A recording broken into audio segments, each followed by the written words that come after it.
New Zealand ने 3 matches की one day series में इंग्लैंड को क्लीन स्वीप कर दिया।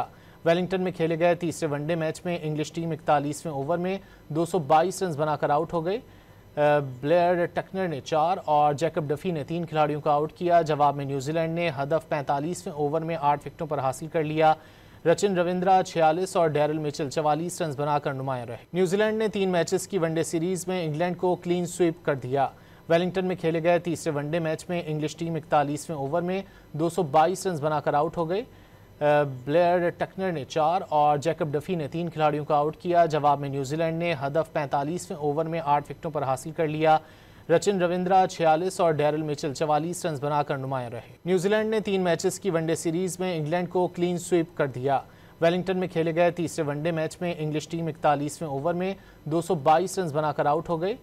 ब्लेयर टकनर ने 4 और जैकब डफी ने 3 खिलाड़ियों को आउट किया। जवाब में न्यूजीलैंड ने हदफ 45वें ओवर में 8 विकेटों पर हासिल कर लिया। रचिन रविंद्रा 46 और डैरल मिचेल 44 रन बनाकर नुमाया रहे। न्यूजीलैंड ने 3 मैचेस की वनडे सीरीज में इंग्लैंड को क्लीन स्वीप कर दिया। वेलिंगटन में खेले गए तीसरे वनडे मैच में इंग्लिश टीम 41वें ओवर में 222 रन बनाकर आउट हो गई। ब्लेयर टकनर ने 4 और जैकब डफी ने 3 खिलाड़ियों को आउट किया। जवाब में न्यूजीलैंड ने हदफ 45वें ओवर में 8 विकेटों पर हासिल कर लिया। रचिन रविंद्रा 46 और डैरल मिचेल 44 रन बनाकर नुमाया रहे।